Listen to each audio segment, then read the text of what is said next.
Good afternoon. It's time to call to order the March 22nd, 2016 meeting of the Oklahoma City Economic Development Trust. Our first item on the agenda is to approve the minutes of the February 23rd, 2016 Oklahoma City Economic Development Trust meeting. So moved. Motion is second. Any discussion? Please cast your votes. And the minutes are approved. Next on the agenda is to ratify the OCEDT claims.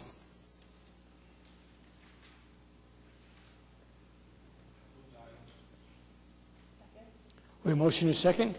Any questions or comments about the claims? Seeing none, please cast your votes, and it's ratified. We now have items for individual consideration. We have some final plans and specifications to be advertised for bids with the Oklahoma City Water Utilities Trust, the City of Oklahoma City, dealing with 180 Streetscape Package 6B. Eric, are you the man? Happy to do so, Mr. Chairman. So we're pleased to present to you the final plans and specifications for what will be the final formal bid package for Project 180. So the one that we had actually approved just a few months ago is the pedestrian plaza, which was the final park project, but this will be the final street work. What makes this project unique is that it actually has a lot of collaboration with the MAPS 3 streetcar. It will actually place some of the first rail of the streetcar in Oklahoma City Street, which will be located on the west side of E.K. Gaylord, headed from north to south. It also has been coordinated with the Intermodal Transit Hub project, and it's integrated fully with that new hub that's between Reno and Gaylord, or excuse me, Reno and Sheridan on Gaylord. What you have before you is just the final plans and specs. The total estimated cost is $4.5 million. There's several funding sources for this project. The paving portion, which is about $2.5 million, is in TIF funding, but we also have some MAPS 3 work. That's the track. We have a water and a sewer line that are also being replaced as a part of the project that's part of the Water Utilities Trust. Bids are going to be received on May 3rd, and we will be coming back to you once we receive those in a recommendation, hopefully to award a contract. Any questions of Eric? Yes, ma'am. Eric, what's a typical installation time for track? So the installation, we're not anticipating major complications. It's actually the lead time to order, and right now it appears to be running about 8 or 9 months. So the time that we actually place the order at the time that it's delivered is pretty much the significant portion of this project. The track will be laid at the latter portion, so we think we'll have this work done in the spring of 17. But that will be that final lane, the outboard lane of Gaylord nearest the Cox Convention Center, with that track work being placed while the other 3 lanes will be started first. Any other questions? We need to approve these? Yes. Okay. Motion to approve. We have a motion and a second. Any questions or comments? Please cast your votes. And it is approved. Next up is an amendment to the Boeing amended and restated Economic Development Agreement for Project 1, retroactive to October 1, 2011. Yes, Mr. Chairman. For the past 6 to 8 months, we've been coming before you and amending various contracts, and most of those are a result of an audit that our internal audit is doing in our economic development program.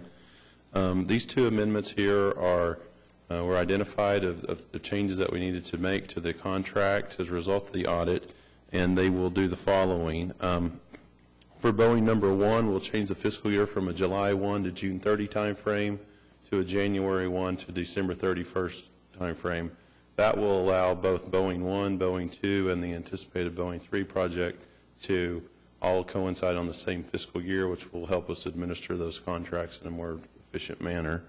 In addition to that, the language related to the capital investment still is the same amount, but the timing of when that is required has been adjusted. And then the language regarding the timing of the incentive and submissions by the companies has also been adjusted to allow the general manager some flexibility as it relates to the timing and the penalty clauses when they would go into effect. And with that, I just will point out Boeing number 1 through the first 3 years has generated it's exceeded its jobs that they were going to create 232 jobs. They're at 240 jobs as of the end of 2014. And on the Boeing 2 contract, they were at 746 jobs out of the anticipated 800 jobs that they were going to create at that time. So with that, I'd be happy to answer any questions. The explanation that you started with, was that an explanation that covered both Boeing 1 and 2, or just Boeing 1? And Boeing 1, The only difference between the changes in Boeing 1, we're changing the fiscal year, but on Boeing 1 and Boeing 2, we are amending the contract as it relates to the capital investment and the timing of when they are they required to submit their incentive information to us, or the jobs that they've created. Okay. So first item for action is the amendment to Boeing 1 contract. We have a motion to, and a second. Any comments or questions? Please cast your votes. And it is so amended. Next up is the amendment to the Boeing Economic Development Agreement Project Number 2. A motion and second. Any questions or comments? Please cast your votes. And it is so done.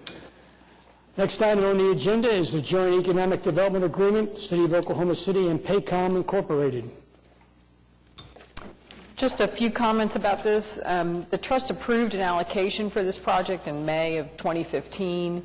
And just as a reminder, this project is 432 jobs with an average salary of, had it $45,000 a year, I believe. And is the third agreement that we've done with Paycom. They continue to expand their operations and their presence here in Oklahoma City. Oh, the average wage was $38,636, 306. I did want to point out, we have handed out, we needed to insert a new page on page 5 of the contract. Should be there in front of you. We had anticipated when this project would begin, because it's not concurrently as they finish Paycom 1, we go to Paycom 2 project, and then the Paycom 3.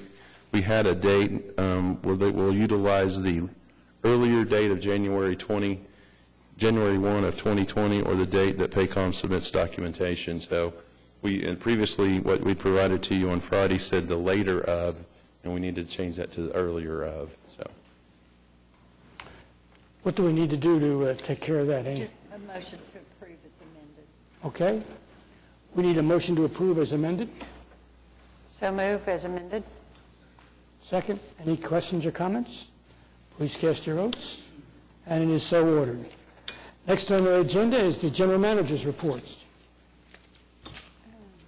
Just a couple of things to point out on the General Manager's report. This is through February 29th of this year. We have made a draw on the TIF 2 line of credit in the amount of $3 million to fund completed projects, some of which have been on the claims that you approved today. And the other update is on the Outlet Mall. The Outlet Mall continues to perform very well. You know, the city overall is experiencing some decline in its sales tax revenues, but for the months of August through February, the Outlet Mall sales have exceeded target by 1.97%. So they've added some new stores at the mall, and I think that's really helped keep interest up in the mall and keep people going out there and shopping. So. Any comments or questions of the General Manager's report? We need a motion to accept or approve? No? No action necessary?